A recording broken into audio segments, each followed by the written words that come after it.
ना कोई परिवार बनाना है। मेरा पूरे देश के अंदर जो दबे कुचले लोग हैं वो मेरा अपना परिवार है। ये मेरा बहुत बड़ा परिवार है और जो मुझे आदर से बहन के नाम से सम्मानित करते हैं। वो साल था 1977। दिल्ली का एक साधारण सा घर जहाँ एक लड़की अपनी किताबों में खोई हुई थी।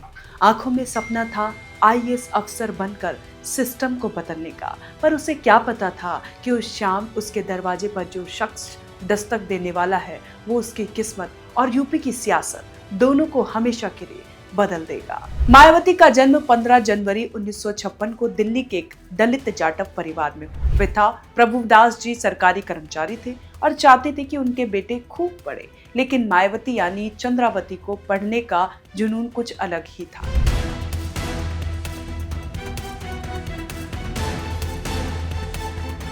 अब आपको फ्लैशबैक में ले चलते हैं। 1970 का वो दौर जब दलितों के लिए शिक्षा और सम्मान की राह इतनी आसान नहीं थी, लेकिन मायावती ने हार नहीं मानी। उन्होंने दिल्ली के कालिंदी कॉलेज से पढ़ाई की, फिर एलएलबी और गाजियाबाद से बीएड भी किया। वो एक स्कूल में बच्चों को पढ़ाती थी और साथ साथ आईएएस की तैयारी भी कर रही थी। उनका लक्ष्य साफ था, अफसर बनकर समाज की सेवा करना।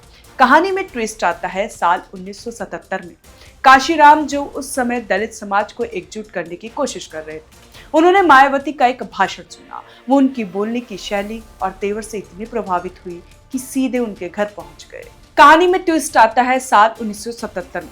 काशीराम, जो उस समय दलित समाज को एकजुट करने की कोशिश कर रहे थे, उन्होंने मायावती का एक भाषण सुना।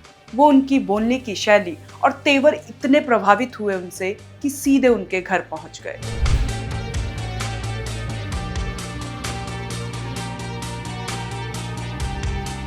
काशीराम ने मायावती से वो ऐतिहासिक बात की जिसने उन्हें हिला कर रख दिया। उन्होंने कहा, मैं तुम्हें इतना बड़ा नेता बनाना चाहता हूँ कि तुम जिस आईएएस अफसर को बनने का सपना देख रही हो वो तुम्हारे सामने हाथ जोड़कर खड़े रहेंगे और तुम्हारे आदेश का पालन करेंगे। बस यहीं से चंद्रावती, जो कि मायावती बनने और भारतीय राजनीति की सबसे बड़ी बहन जी बनने का सफर शुरू हुआ।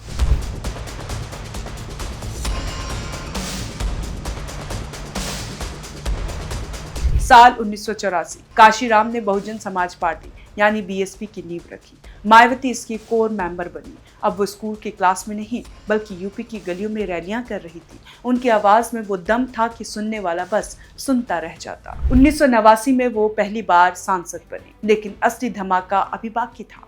यूपी की राजनीति में वो समय ऐसा था जब बड़े बड़े सूरमाओं के पसीने छूट रहे थे।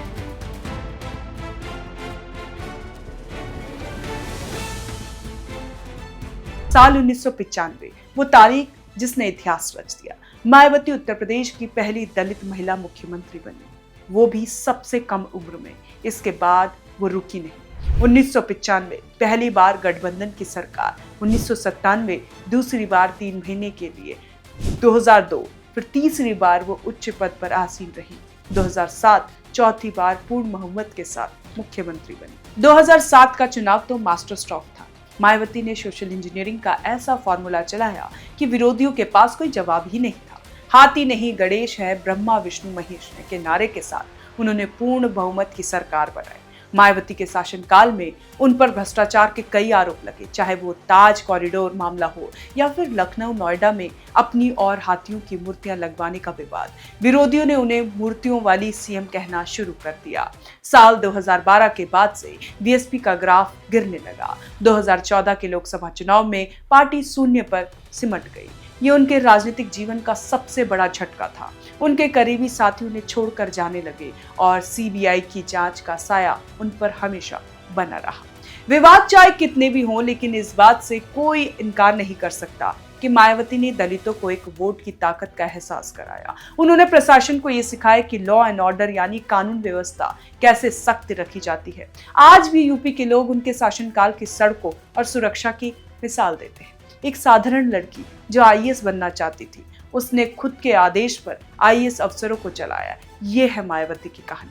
आपको क्या लगता है, क्या बहन जी फिर से यूपी की राजनीति में वो पुराना मुकाम हासिल कर पाएंगी? कमेंट्स में अपनी राय जरूर दें। अगर वीडियो पसंद आया तो लाइक शेयर करें। ऐसी ही और राजनीतिक वीडियोस के लिए चैनल को सब्सक्राइब करना ना भूलें।